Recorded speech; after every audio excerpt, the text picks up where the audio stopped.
All right, welcome back to the Metric Stack podcast. Today, straight from San Francisco, we're joined by Donna Weber, the world's leading expert in customer onboarding. Donna has helped high-growth startups and established enterprises create lifetime customers.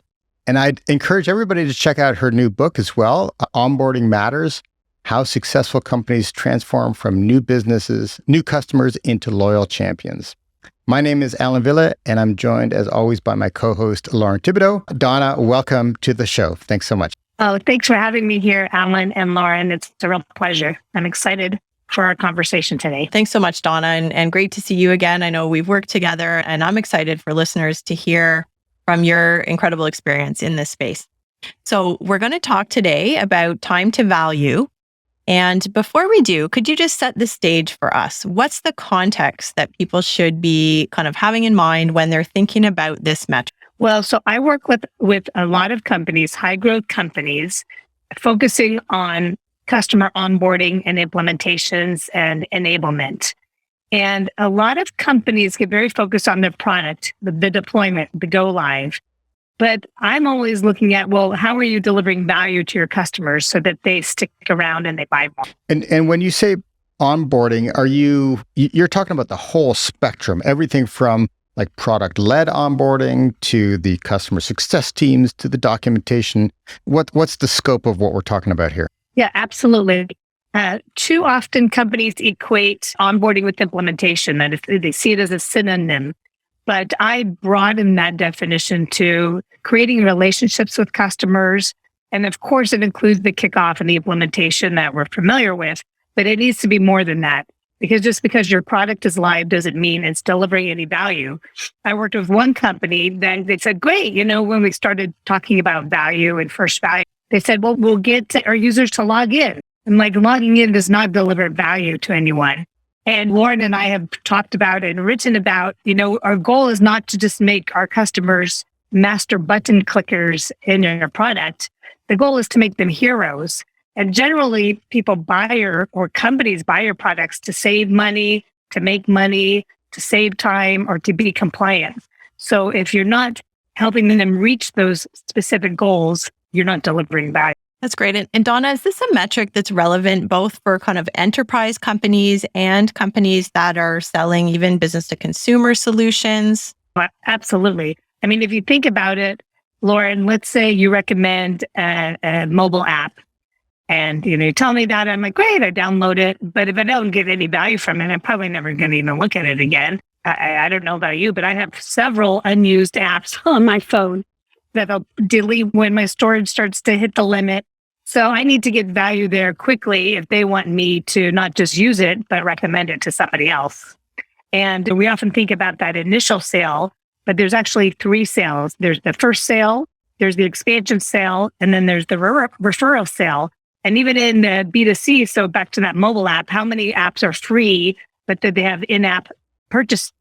So if they need me to get value so that I'm going to buy, more features. Let's pause on that for a second, because that is so important. We always want to create an advocate, every single step of the way. And I think that's often lost on sort of the product journey, the whole customer journey. Like every single step of the way, you want to have people telling 10 of their friends how amazing this was. Hey, look at what I found in this step of the journey. And then again, like 3 weeks later, and I found something else, right? So I think that entire mindset is super important. Now, did any of this exist like 10 years ago? Is this a new way of thinking?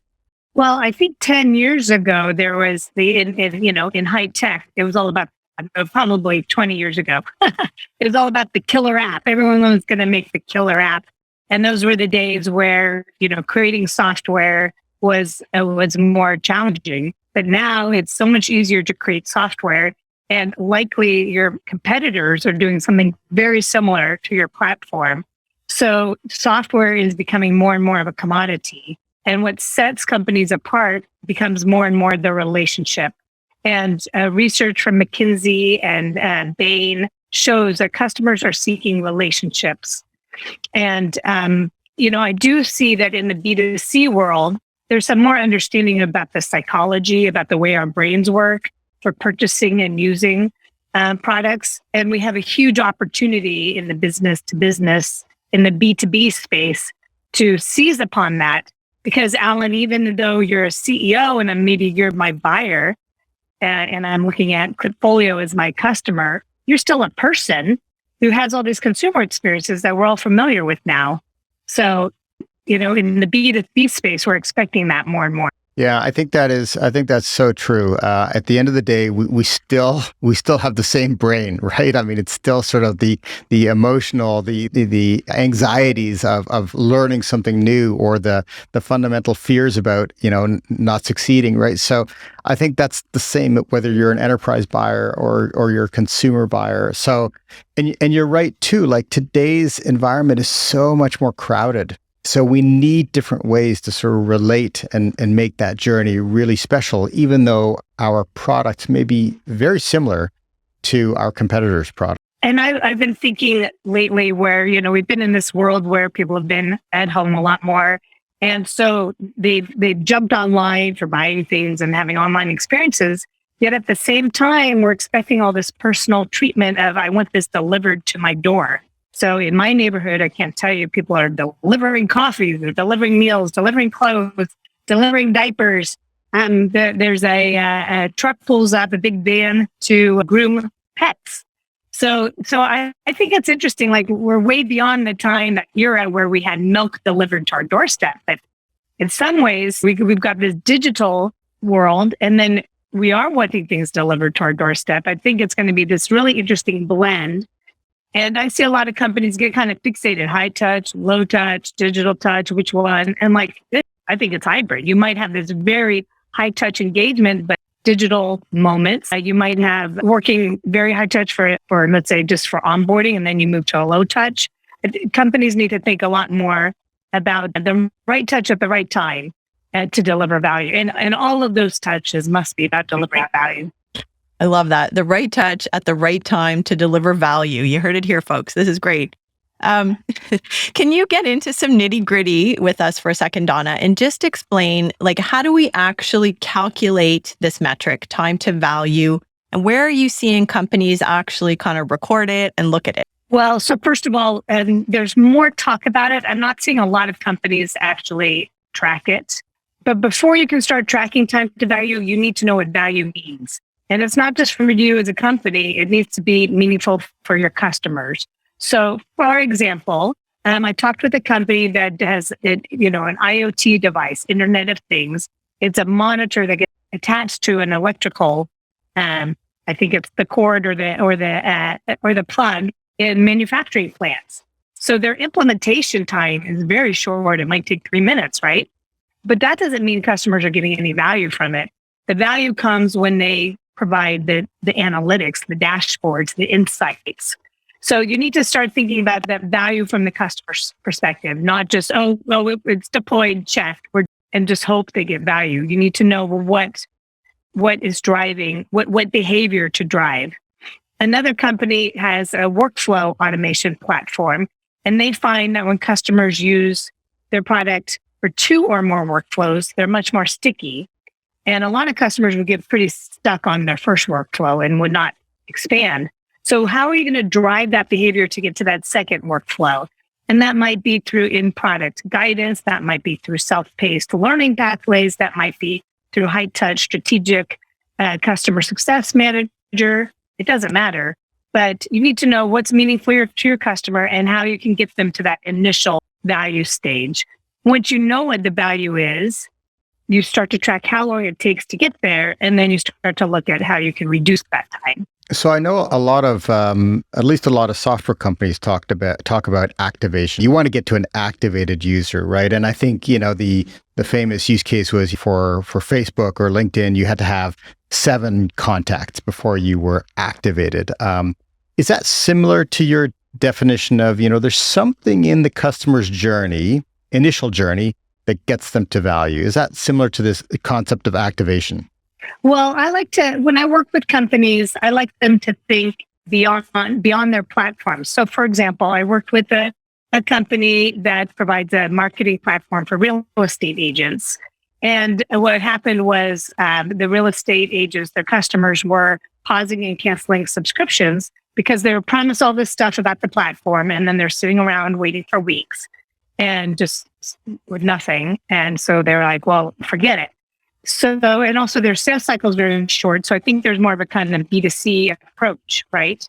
I also see a correlation between the length of a sales cycle and the time you have to deliver value. I'm seeing it needs to be about half that time. So if your sales cycle is 3 weeks, you better be delivering value in a week and a half. So when we analyzed their current framework, they would engage the CSMs after the platform went live. And when we started talking about value, what is the value you provide?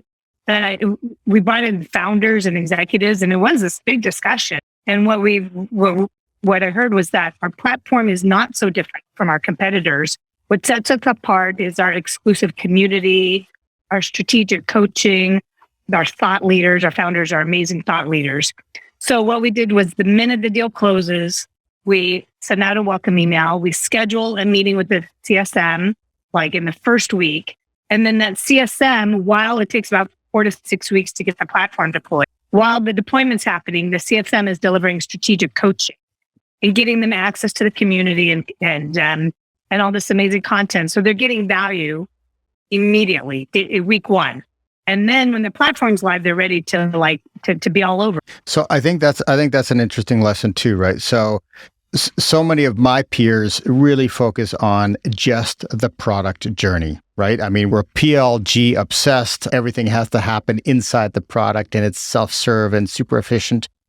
But I think what's important is that the customer who is entering this new and unknown world could experience value through any number of different channels, right? It could be because the support person is talking to them about how they need to structure their data before they even start using the product, right? So I think that's really important. And again, that human touch or that way to sort of lower the anxiety and increase the chances of, I'm going to be confident about my success. I think that's really important. Yeah, I'd pick up on that too. I love that translation of almost activation. You don't hear a customer saying, hey, activate me. Generally, customers would say, hey, I want to get some value. I have a problem, like you mentioned, Donna, earlier. I want to save money or become more compliant. I love that. That's great. So helping us think through that lens and our listeners think through that lens is really good. How could you talk about, you live almost in wine country down there. We love to talk about things that pair nicely with other things. What does this metric play nicely with? What does it work well with in conjunction? Well, from a product-led growth perspective, I would want to pair it with product usage. So not just like, are they using the product, but are they using key features that drive to stickiness? And then also looking for net revenue retention and expansion. So it's especially in a consumption model where it's all about starting with smaller amounts and then expanding quickly. The faster you get to initial value, the more they'll consume. So that's really important. Now, let's actually go back a few minutes as well. And I mean, we were talking about what the metric is, how do we calculate it?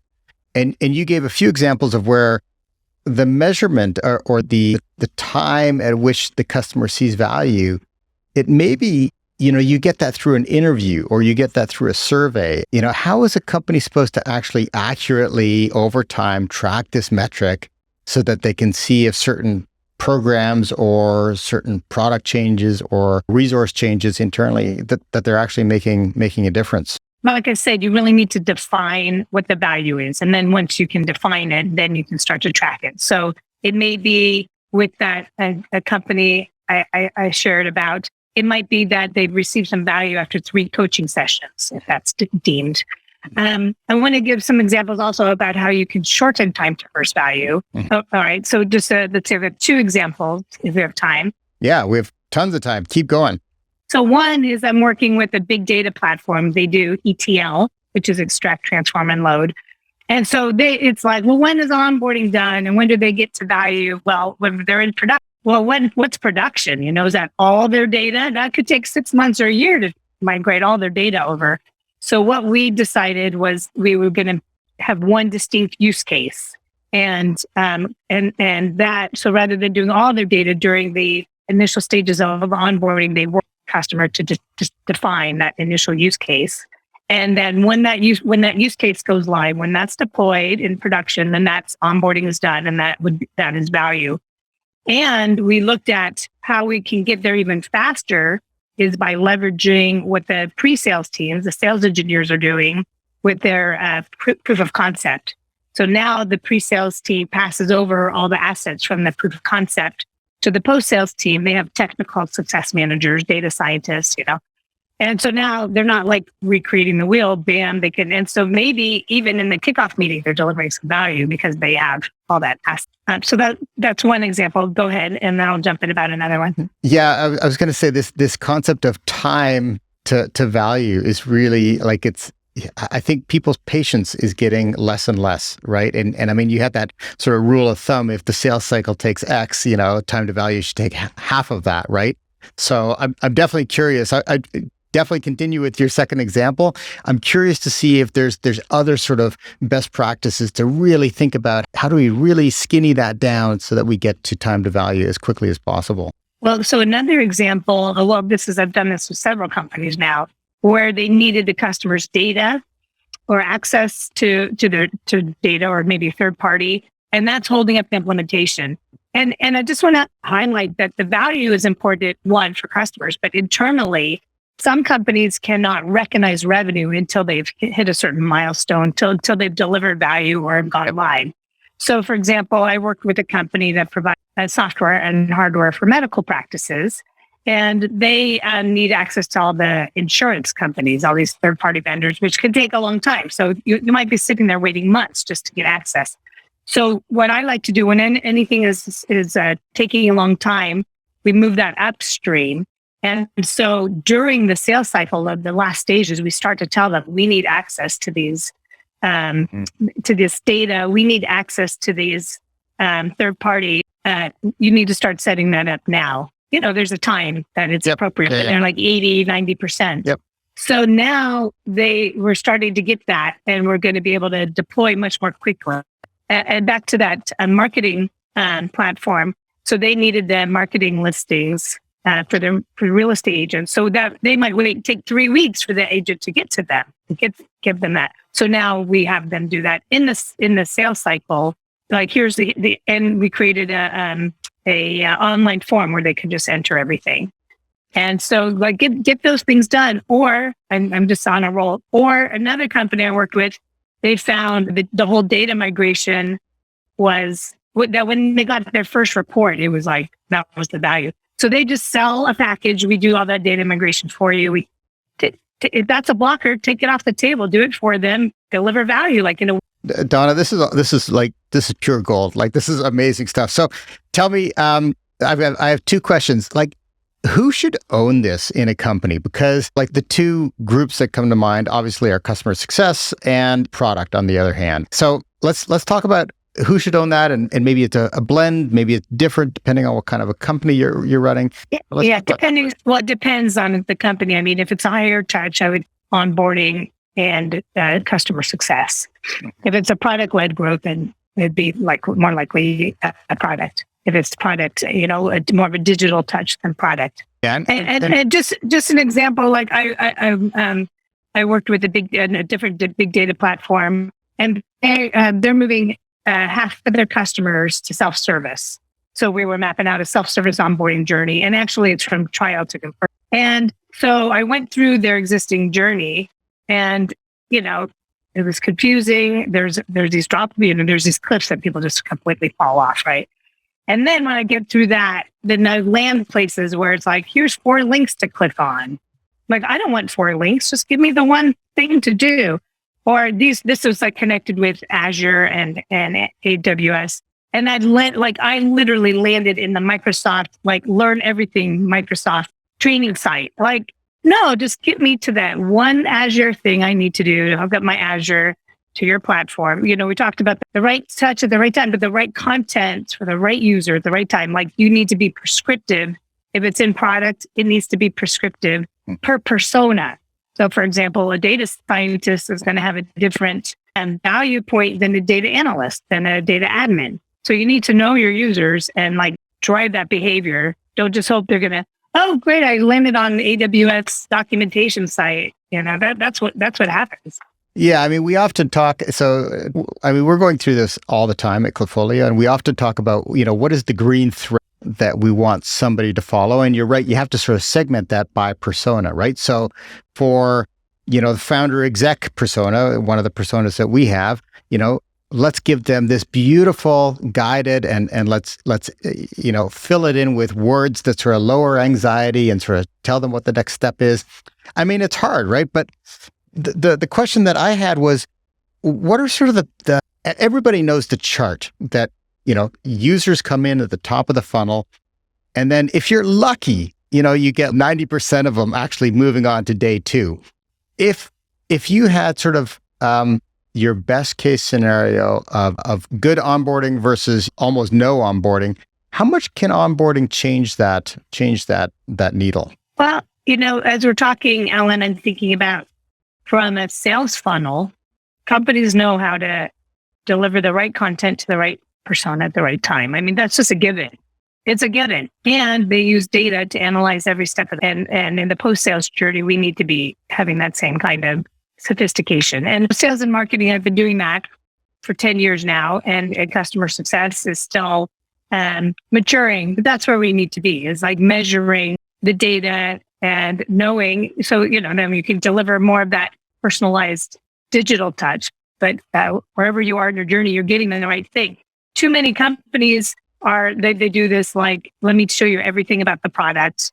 They overwhelm the customers. They're not driving any use cases, and then they're gone. So can you get to initial value and then another value moment, defining a journey of value moments. Then those customers stick around. And so we have a lot to learn from the B2C world. I love it. Can you, just with your experience of customer onboarding and especially value, how would you kind of sum up a couple words of advice for people? If they can only do a couple of things right now, what would you recommend? Well, listen to your customers. Find out, just pick up the phone. I do like using the phone and ask them, what does value mean to you? And how long would you like to wait to get to that? Find out in their words. You need to know in their words. Then look at ways that people say to me, yeah, but value might be different for every customer. Well, not necessarily. Value, you're going to find some bucket, maybe value for different segments or different personas, and then create maybe some three value options, and then create some repeatable, consistent ways to get customers there quickly and measure, get some benchmarks to see how long it takes. But the first thing is listening to customers and then making sure it's meaningful to them. So if it's all about your product, if you're thinking, great, we'll get them to log in. Oh, great, we'll get them to use this feature if all you're talking about is your product, then you're in trouble. So you need to be thinking about it from your customer's perspective. Think about what sets you apart from your competitors and how you can kind of deliver that relationship regardless of what kind of touch you have. Donna, thank you so much. Donna Weber, everybody, the world's leading expert on customer onboarding. And make sure to check out her new book. Donna, thank you so much for joining us today. Thank you for including me. If you enjoyed today's conversation about metrics and data, be sure to check out Metric HQ, our online resource for the metrics that matter most to you and your business.